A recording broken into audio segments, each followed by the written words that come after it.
ರಷ್ಯಾದ ರಾಜಧಾನಿ ಮಾಸ್ಕೋದಲ್ಲಿ ನಡೆದ ಕಾಯಿ ಪಲ್ಯಗಳ ಮೇಳದಲ್ಲಿ ರಷ್ಯಾ ರೈತರೊಬ್ಬರು ಬೆಳೆದ ಟನ್ ತೂಕದ ಸಿಹಿ ಕುಂಬಳಕಾಯಿಯು ನೋಡುಗರೆಲ್ಲ ಮೂಗಿನ ಮೇಲೆ ಬೆರಳಿಟ್ಟುಕೊಳ್ಳುವಂತೆ ಮಾಡಿತು.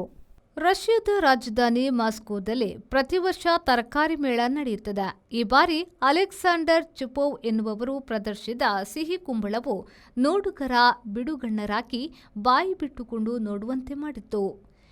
ಈ ಪಂಪ್ಕಿನ್ ಬರೋಬ್ಬರಿ 969 ಕಿಲೋ ಭಾರವಿತ್ತು. ಆ ಮೂಲಕ ಅಲೆಕ್ಸಾಂಡರ್ ಅವರ ಕುಂಬಳಕಾಯಿ ದಾಖಲೆ ಪುಸ್ತಕ ಸೇರಿತು, ಸುದ್ದಿಗಳಿಗೆ ಆಹಾರವಾಯಿತು. ಅಲೆಕ್ಸಾಂಡರ್ ಅದನ್ನು ಬೆಳೆಯಲು 6 ತಿಂಗಳು ತೆಗೆದುಕೊಂಡಿದ್ದಾರೆ. ಪ್ರತ್ಯೇಕ ಹಸಿರು ಮನೆ ಕಟ್ಟಿ ತುಂಬಾ ಮುತುವರ್ಜಿಯಿಂದ ಬೆಳೆಸಿದ್ದಾರೆ.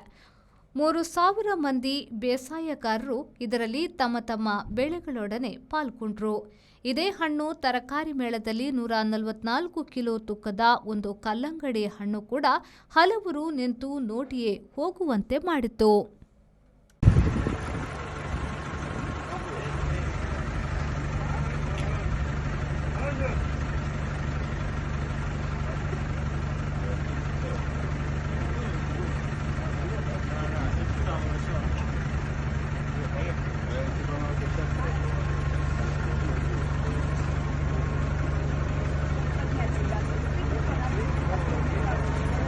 Каждое утро надо вставать, померить. Каждый вечер надо померить. И ты видишь, как эта тыква меняется. И вечером это другая тыква. С морковкой все не так. Ты ее посадил и отдыхаешь.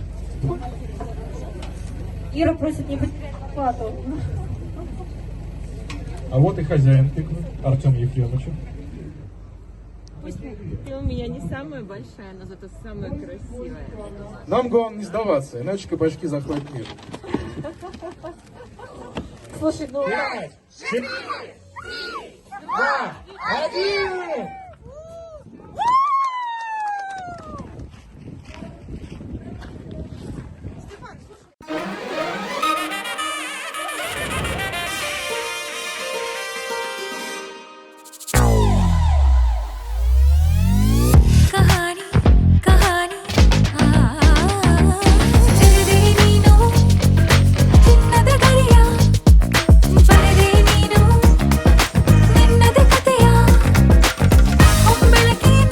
Celebrating the brides of now. Kahani, Bridal Stories by Bhima.